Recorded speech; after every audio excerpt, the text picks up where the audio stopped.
হরে কৃষ্ণ।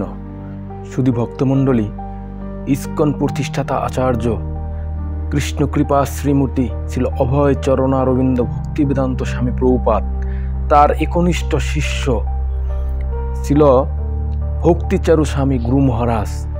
তিনি ছিল প্রভুপাদের একান্ত সেবক। তিনি সবসময় প্রভুপাদের সেবা করতেন। তার নিকটতম খুব প্রিয় শিষ্য ছিল ভক্তিচারু গুরু মহারাজ। সবসময় প্রভুপাদের কাছে থাকতেন এবং তার সেবা করতেন। তো অনেক লীলা আছে প্রভুপাদের সাথে, ভক্তিচারু স্বামী গুরু মহারাজের সাথে। তো একটি কাহিনী হচ্ছে, এমন একটি কাহিনী আপনাদের বলবো, এটা শুনলে আপনারা বুঝতে পারবেন ভক্তিচারু স্বামী গুরু মহারাজের প্রাণ নিবেদিত ছিল কতটা, তার গুরু মহারাজের চরণে, মানে কতটা নিবেদিত প্রাণ ছিল। এই কাহিনী শুনলে আপনারা বুঝতে পারবেন। ভক্তিচারু গুরু মহারাজকে একবার প্রভুপাদ তাকে বলল, হে আমার প্রিয় শিষ্য, আমার বেয়ালের শরবত খেতে ইচ্ছা করছে খুব, তুমি আমার জন্য বাজার থেকে একটা বেল কিনে নিয়ে আসো।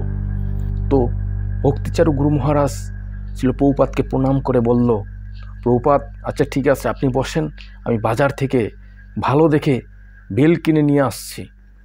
তো এই বলে ভক্তিচারু গুরু মহারাজ বাজারে গেল। সারা বাজার খুঁজে খুঁজে তিনি বেল পেলেন না। অনেক খোঁজাখুঁজি করে তারপরে কিছু বেল পেলেন এবং তিনি বেল নিয়ে আসলেন। কিন্তু তার আসতে দেরি হলো দেখে তিনি যখন আসলেন, আসার পরে তাকে ভৎসনা করলো প্রভুপাদ, তাকে অনেক বকাঝকা করলো যে তুমি কখন সেই বাজারে গিয়েছো, তো এতক্ষণ লাগে তোমার বেল নিয়ে আসতে, আমি সেই কখন তোমার জন্য বসে আছি। কিন্তু এত বকাঝকা করার পরও ভক্তিচারু গুরু মহারাজ মাথা নিচমুই দিয়ে তিনি শুধু বকা শুনেছেন, তিনি কোনো একটু শব্দ করেননি। পরবর্তীতে তিনি সুন্দর করে শরবত বানিয়ে যখন প্রভুপাদের কাছে এলেন এবং তাকে দিয়ে খেতে বললেন, প্রসাদ পেতে বললেন, তখন প্রভুপাদ খুব সন্তুষ্ট হলেন। তিনি বললেন, তুমি আসলে সত্যিই আমার খুব প্রিয় শিষ্য। আমি বুড়ো হয়েছি, এর জন্য অনেক সময় তোমাদের বকাঝকা করি, কিন্তু তোমরা কিছু মনে করো না, এটা বুড়ো বয়সে একটু একটু হয়। এরকম হাজারো কাহিনী আছে যেখানে প্রভুপাদ অনেক শিক্ষা দিয়েছেন তার একান্ত প্রিয় শিষ্য ভক্তিচারু স্বামী গুরু মহারাজকে। এবং ভক্তিচারু স্বামী গুরু মহারাজ সব সময় খুব সুন্দর সেবা করত প্রভুপাদের, সব সময় তার কাছে থাকতো, তার একান্ত প্রিয় শিষ্য ছিল। তো আমাদেরও এর থেকে শিক্ষা নেওয়া উচিত।